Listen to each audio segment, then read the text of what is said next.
Oxford 3, Wednesday 2.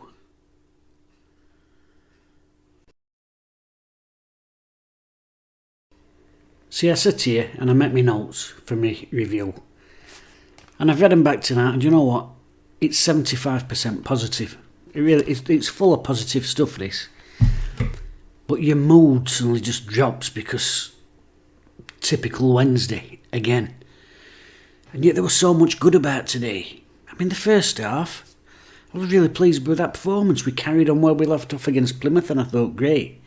Carry this on, another win. Away from home as well, vital to get them wins away from home. And I genuinely thought we were on for it. It's always tight at 1-0, but I thought we were in there. I thought we were going to do them. But then it's them sloppy goals. That team news comes in and Wednesday are unchanged, and I thought, well, that's a positive, because one thing I've moaned about all season is the chopping and changing, so he's gone with the same side that played against Plymouth. Johnson, Mendes, Lang in the wide areas, Luongo in his sitting position still, and Delibishiro and Bannon in front of them. I think everyone's happy with that. So I think he deserves to retain his spot. I know Windass has got this great goals record, but we don't know how fit he is. We don't know, he's been out a long while, then he gets a little niggle on his comeback, so you don't know how ready he is for 90 minutes or to start a game. But I don't think anyone would have complained with Gregory and so up front. Palmer, Hutchinson and Johnson retained their spots at the back, which after a 4-2 victory, and you can't really, I don't think the goals we conceded last week were too bad. I mean, one's a fantastic free kick, know what you can do about that. There's probably an argument for that Story lad to come in at centre half, but again, do you change a winning side? I couldn't really argue with it. And it's a positive start from Wednesday. They get at them right from the off, just like they did in the last game. Gregory's doing really well working the channels and linking the play out there, and we take the lead after just 7 minutes, and it's an absolutely fantastic goal. Ball out to Palmer, head up, looks inside, fantastic dummy from Luongo, who's on the move in that inside right position. Gregory little ball down the corner, and Luongo gets into the box, the edge of the box. Calm assurance. Don't just lather it across goal line or whatever. Head up, has a look, spots Bannon out at corner of his eye, chops back in, lays it back, and it's a fantastic finish from Bannon. I mean, the one criticism I think a lot of people have probably had him over the years with his goals record is that he does tend to get underneath ball when he gets in a striking position. He does a sort of little skip to make sure he gets above ball and just plants it into bottom corner. Fantastic finish, fully deserved, because first 10-15 minutes, it was all Wednesday. Lang has a shot that goes over the bar. He could have played Johnson in who made a really good run on outside and could have got a shot away himself. Makes a save from a glancing Gregory header, but Wednesday are properly in the ascendancy, and it looks like with a goal through every time we got forward, you know what I mean? Then Hunt gets an opportunity. He actually has a bad touch. It's some good play again from Wednesday. He drives into the box. He actually sort of gets it caught under his feet, which is why I think that their lad got there sooner than he thought he were going to. He ends up taking him out from behind. Now the law changed a bit, but tackle from behind itself didn't actually become, it's not illegal anymore, is it? But either way, he wipes him out from behind. It's a stonewall, nailed-on penalty. But I think because he just stops and takes that little, I think the referee thinks he's up to something. But it's a stonewall, nailed-on pen.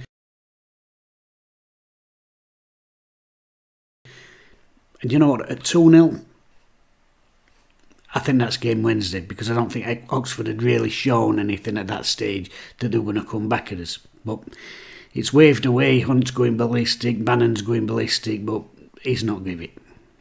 That sort of woke Oxford up a little bit, that chance for Wednesday to make it 2 from the spot, which they should have, because it was complete. It's a penalty, but they come down the other end. Luongo, who's had another fantastic game, by the way, to build on the brilliant man-at-match performance he put in last week. He makes a fantastic block. He goes a bit end-to-end last 5 minutes at half. Other end at pitch, I think it's Moore. He makes a fantastic block for them, and then it's back down our end again, and this time Hunt gets in, makes a block. It's so brave. He puts himself in there, and he risks serious injury, but he gets himself right in line of fire. and it's chucking bodies in front of the ball. And when I saw that, and I thought they're prepared to work that hard to get that win, to protect that 1-0, I thought if we can just start the second half, get in at break 1-0, second half same again, I think we can go and get a second goal and do these 2-0. And typically, because I was already thinking about the half-time break and taking everything for granted, that's when we did a typical Wednesday, and they scored on stroke at half-time. And it's a ball down left-hand side. He stretches a bit, but he comes back inside. We've got time to get numbers back in, and we do. And then it's just a lofty, floaty cross. I did wonder if Peacock Faddle might have come and just flattened everybody, but I've seen it again. It is just outside his range, I think. But that lad just gets up. 14th at season for him, apparently. So obviously he knows where net is. But he just gets up above Johnson and just nods it back across. And it's a simple goal. You won't want to break. And for 35, 36 minutes of dominance out of 45 minutes, it's one apiece. So it's 1-1 at the break, and Oxford really would have been delighted to get in at 1-1 because it wouldn't have flattered Wednesday to be 2, 3, perhaps even 4 goals to the good, genuinely. They'd had 2 genuine attempts on goal and one of them had gone in. Now, about 10 minutes before the end of the half, might have been a bit longer, they'd had a slight reshuffle and moved more to a back 3. And in the second half, they made a change at half-time and brought McNally on and moved Sykes out to a right wing-back slot and matched Wednesday up 3-5-2. But that had an impact straight away because the start to the second half were very slow. Both teams didn't come out of the traps with all guns blazing. And it was more of one of them situations where teams are sort of feeling each other out again. It's a lot more even second half, let's put it that way. And they have a good chance in early moments. Ball down the inside right channel, really well played actually. Gets knocked inside. Wednesday put a bank of players up, decent defending to an extent, but they just forget of its shoulder. It's a little slip ball. Lad drills it in. It only needs a topo, and Peacock Faddle, really brave down there amongst the feet, gets in there where he could get hurt. It's a fantastic save. It's very brave goalkeeping. A minute later, it's Wednesday on attack, and the game is suddenly like that, and them matching us up 3-5-2 has evened the balance up from Wednesday's domination at first half, and suddenly it's just end-to-end, like a metronome. Luongo has a good opportunity, does really well, gets it back inside on his left foot, but he just can't generate that power. It's one of them chances that if you mirrored it round and it were on the other side of the pitch and he'd chop back in onto his right foot, you'd have fancied him to probably test keeper and probably scored a goal. But it's on his left, he just can't generate that power. Then it's down at the other end of the pitch. And it's starting to turn into one of them games where people always say, oh, it's a great spectacle for the neutral. Well, we're not bloody neutral, are we? And suddenly it's end to end and suddenly it's a little bit bite your teeth and you're thinking, Gordon Bennett, here we go. I mean, from one of their attacks, Hutchinson suddenly gets ball, and this is the sort of game it is, and he just marauds 40, 50, nearly 60 yards up middle of the pitch doing a bloody Paul Warhurst. I mean, obviously gets to the edge of their D and he suddenly don't know what to bloody do, rabbit in headlights, but it's that sort of game. Both teams suddenly looking very open. Darren Moores mixes things up. He brings Josh Windass on for Sol, who'd had a decent game actually. They'd had another very good first half. And again, I think because he's been out so long, it's a case of building him up bit by bit. But I think he's just put 2 very good first halves together in the last fortnight, so pleased for him. But Windass comes on, and Darren Moores is hoping he can repeat the trick from last week and just get us something out of nothing. Now, he attempts something almost straight away. There's a back pass to their goalkeeper, and he's a bit casual. Gregory gets in, he's closing him down. It's a bit of a faff up, and Windass has a pop which it goes out for a throw-in, but it shows the confidence the player's got, and just a few seconds later we're actually in again. It's a ball in from the right hand side. I think it's Jack Hunt. Gregory and Windass, little 1-2, nice little curve run around the outside from Windass and just leathers it in. And you sort of think, right, we're back on top now. The second half's been very open. Let's just keep it tight for 5 minutes and then just try and pick them off. And they score from the bleeding centre.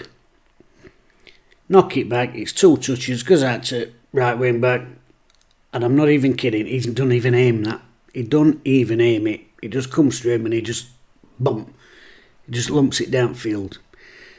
Hutchinson does okay with first one and he nods it away with second one. Delabishiero's half asleep, half-hearted. He finds himself facing the wrong way. It comes out to their lad. Palmer goes to him and then inexplicably he turns his back on it. You can't turn your back on it. If it hits you with balls at face or whatever, he turns his back on it. And then it takes a really, really lucky deflection. It takes a sort of deflection that we never get at other end when ball's bobbling about. When it's pinballing in there, it never drops to us like that, but it takes a lucky deflection, falls to their lad. Peacock Farrell makes the save, but again, it bobbles straight back out to their forward. It could bobble out to Hutchinson, but it don't bobbles out to him. So two very fortuitous and lucky bounces there, but their lad's in the right place at the right time, puts it off that line and wins his lead. Has lasted all of 5 seconds. Now at this stage, you're wanting the ball to get held up front, but Windass and Gregory, and they're not particularly them sort of players. I don't think Gregory's a smart link player and Windass likes to stretch things, but the ball's just not sticking up top. So I'm looking at it and I'm thinking, well, maybe get Patterson on up top, he can hold it, maybe give Gregory a breather, I don't know, something like that. What Darren Moores does is he brings Jaden Brown on for Mendes Lang, which I don't know. And by the way, I don't know what's happened to that kid. After the first 4 or 5 games of season, I thought he looked quite lively on that left hand side of that 3 when we played that 4-3-3. But this, it looks a mile away this afternoon. He has in his last few games. I don't think he's recovered from that game against Hartlepool, to be honest with you. But the ball ain't sticking up front. And from their second equaliser, really they start having the ascendancy, and suddenly I'm watching it and thinking, we could lose this. From a first half of absolute dominance, and we really did. It could have been 3 or 4. Suddenly I'm thinking, oh, here we go. And of course, 65 minutes on, they're having a spell, then board goes up. Sam Winnall's coming on. I mean, you don't even need to be a scriptwriter, do you, to know what's going to happen there. Corner, he's round lurking on edge, comes in, just gets a run. His man's behind him all the way. He's going up to... His man's behind him, almost shoving him back. How can you not...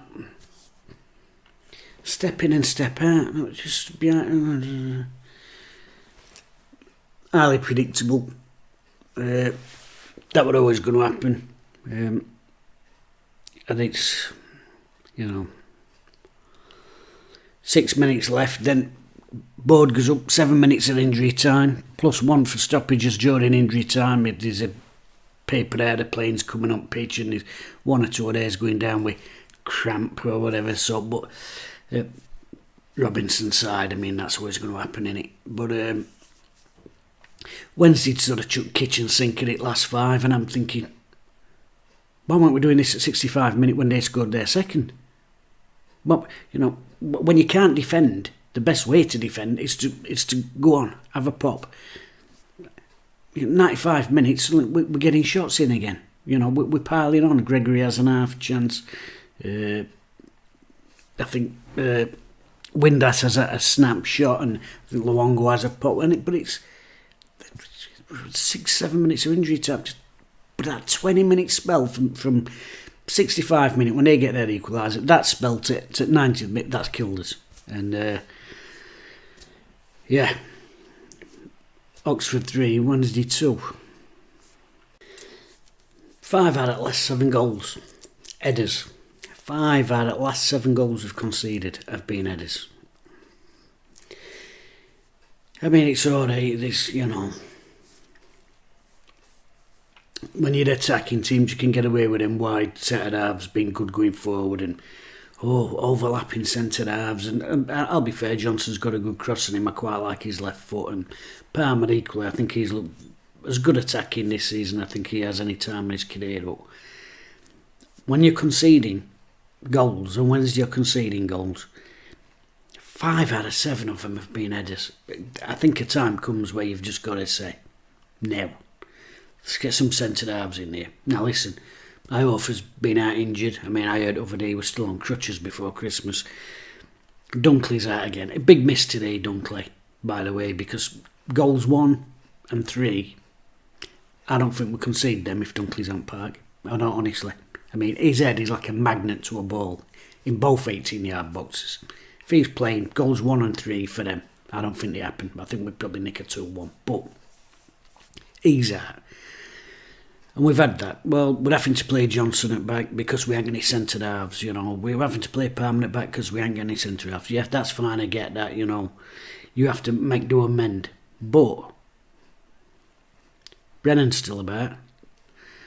We've just signed this lad's story from Preston, you know. It can't be about building his sharpness up because he's actually been playing games in Championship. So that don't wash, I'm afraid. Next match, we ain't got a midweek, but next match, after a full week of training, I fully expect that story to be inside. I mean, apparently he's 12.5 stone, 6'2", set at half. He's got to be in because we cannot keep conceding goals, simple goals. Every time ball gets wide and crosses coming, you shit yourself. You shit yourself. Because you know, we just ain't got that physicality and presence in the air. We aren't Dunkley Iof or whatever. So for me, that story, I don't care. He's got to start next game at set half. I mean, the thing is, when you're playing wing backs and all, it only needs a wide overload, and you're going to concede crosses come into your box, aren't you? So if you can't cut them off at source, then you've got to make sure you're winning them when they do come in. And we just don't win enough headers. Same with open play, set pieces, I mean corners. Every time opposition get a corner, you know, you're like watching it like that because you know. 5 out of the last 7 goals, headers. I would say 5 of them being unchallenged. It just... And people think you're a dinosaur if you talk about aerial challenges and this. Oh no, there's some good football played in this division. Ah, there is. But sometimes folks just put it in mixer, and you've got to be able to combat that. You've got to be able to win that aerial challenges. Because for that first half, brilliant, banging door down, just couldn't nick second, probably deserved a penalty, but just couldn't get that second goal. Sling a ball in box, we're going to break 1-1.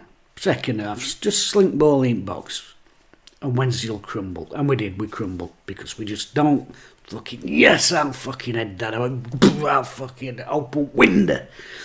There's just not enough of that. Fucking head it. So, yeah, that story. He's got to be in next game for me. He's got to be in. I mean, the irony is, beginning of the season, we're playing with a back four. We kept 5 clean sheets on spin, didn't we? We just couldn't score. So we switched to play 2 up front. We're scoring. Can't bleed in defend. Anyway, that's it from me. I've wound myself up talking about game again. I'm quite calm when I started this video, but I've wound myself up. It's as I've got to the second half, innit? Flipping through my notes. Oh, very good Wednesday, very good. And then I get second half, I'm fucking down fire. The good news, I'm going to finish on a positive, is I think 5 out of the next 6 games are at home. And we've only lost once at home all season, actually against this lot, but we've only lost 1 at home all season. We've now got 5 home games coming up with 1 random away in middle, so that is a chance for us to get more points on board and hopefully keep in touch with Pack. Apparently we're still in 8th place, but I'll be perfectly honest with you, I can't even be asked to get table card up. But anyway, try and enjoy your Sunday. Try not to think about Sheffield Wednesday too much, and I'll see you next week. Eddie.